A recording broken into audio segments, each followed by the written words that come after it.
இன்றைக்கி நம்ம சக்கரவள்ளி கிழங்கு பயன்படுத்தி அருமையான டேஸ்ட்டில் ஒரு சூப்பரான ஸ்வீட் எப்படி செய்கிறதுன்னு பார்க்க போகிறோம். இந்த ஸ்வீட் வந்து ரொம்பவே சிம்பிளாக செஞ்சு முடிச்சிடலாங்க. ஆனால் இதோட டேஸ்ட்டு பார்த்தீங்கன்னா அவ்வளோ ஒரு அருமையான டேஸ்ட்டாக இருக்கும்.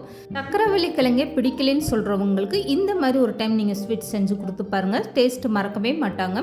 ஹலோ ஃப்ரெண்ட்ஸ், வெல்கம் டு சமையல் டிலைட்.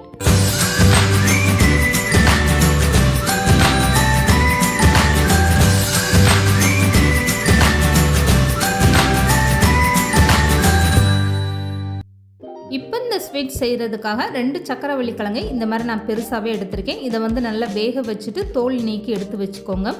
இப்போ இந்த கிழங்கை வந்து சின்ன சின்ன பீஸாக கட் பண்ணி எடுத்துக்கோங்க. நீங்கள் வேக வைக்கிறதுக்கு முன்னாடி சின்ன சின்ன பீஸாக கட் பண்ணிவிட்டு கூட நீங்கள் வேக வச்சு எடுத்துக்கலாம். நான் வந்து முழுசாகவே வேக வச்சு இந்த மாதிரி எடுத்திருக்கேன். இப்போ வந்து கட் பண்ணி எடுத்த இந்த கிழங்கை வந்து நல்லா ஒரு கிண்ணம் வச்சு மசிச்சு விட்டுருங்க. இந்த மாதிரி கிழங்க நல்லா கட் பண்ணிவிட்டு நீங்கள் மசிச்சிங்கன்னா உங்களுக்கு மசிக்கிறதுக்கு ரொம்ப ஈஸியாக இருக்கும். கெட்டிகள் எதுவுமே இல்லாத அளவுக்கு இந்த கிழங்கை நல்லா மசிச்சு எடுத்துக்கோங்க. இப்போது நான் மசிச்சுட்டு இந்த கிழங்கை எடுத்து காட்டுறேன் பாருங்கள், எந்த அளவுக்கு நல்லா நைஸாக மசிச்சு எடுத்துருக்கேன்னு. இந்த மாதிரி ஒரு பக்குவத்தில் நீங்களும் மசிச்சு எடுத்துக்கோங்க. இப்போது ஒரு டைம் நல்லா மசிச்சு விட்டதுக்கப்புறமா சுற்றி இருக்க கிழங்கெல்லாம் நல்லா வலிச்சு விட்டுட்டு திரும்ப ஒரு டைம் மசிச்சு எடுத்துக்கோங்க. இப்படி மசிக்கும் போது 1-2 பீஸ் உங்களுக்கு இந்த கிழங்கு முழுசாக இருந்ததுன்னா அது நல்லா மசிஞ்சு வந்துடும். இப்போ சக்கரவள்ளி கிழங்கு எல்லாமே நல்லா மசிச்சு எடுத்தாச்சு. கையில் எடுத்து பார்த்தீங்கன்னா இந்த அளவுக்கு நல்லா நைஸாக இருக்கணும். சக்கரவள்ளி கிழங்கு நீங்கள் வேக வைக்கும்போது நல்லா குலைவாகவே வேக வச்சு எடுத்துக்கோங்க. அப்போ தான் உங்களுக்கு மசிக்கிறதுக்கு ரொம்ப ஈஸியாக இருக்கும். இப்போ வந்து இந்த கிழங்கோட நீங்கள் 1/2 கப் அளவுக்கு பொடியான ரவை சேர்த்துக்கோங்க.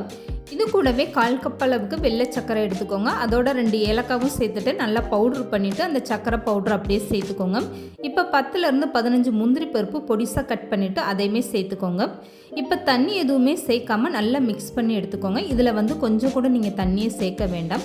சர்க்கரையை வந்து நீங்கள் பவுட்ரு பண்ணாமல் அப்படி முழுசாக சேர்த்திங்கன்னா உங்களுக்கு அங்கங்கே அப்படியே தண்ணி விட ஆரம்பிச்சிடும். அதனால் சர்க்கரையை வந்து நல்லா பவுட்ரு பண்ணிவிட்டு எடுத்துக்கோங்க.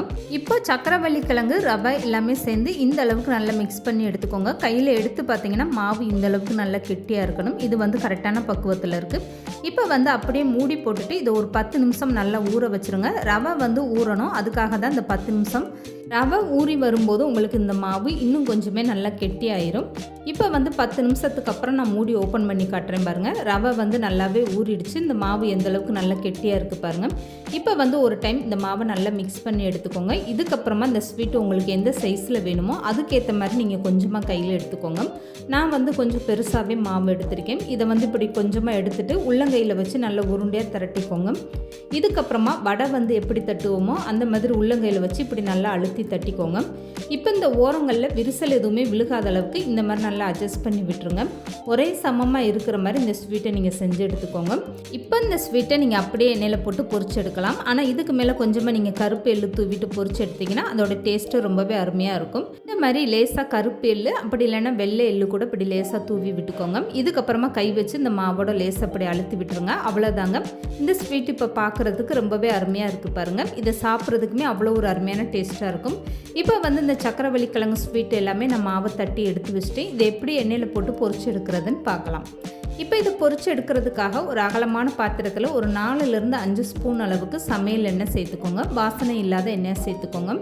இது கூடவே 3 ஸ்பூன் அளவுக்கு நெய் சேர்த்துக்கோங்க. நெய் சேர்த்து இந்த ஸ்வீட்டை நீங்கள் பொரிச்சு எடுக்கும்போது டேஸ்ட் வந்து ரொம்பவே தூக்கலாக அருமையான டேஸ்ட்டாக இருக்கும். இப்போ எண்ணெய் காஞ்சதுமே எடுத்து வச்சுருக்க ஸ்வீட் ஒவ்வொன்றா இந்த மாதிரி சேர்த்துக்கோங்க. ஸ்டவ்வை மீடியமாக வச்சுட்டு இந்த ஸ்வீட்டை பொரிச்சு எடுத்துக்கோங்க. ரொம்ப அதிகமான தீயில நீங்கள் பொரிச்சு எடுத்திங்கன்னா உள்ளே வந்து இந்த ஸ்வீட் வேகாத மாதிரி இருக்கும். அதனால் மீடியமாக வச்சுட்டு இந்த மாதிரி நீங்கள் ஒரு பக்குவத்தில் பொரிச்சு எடுத்துக்கோங்க.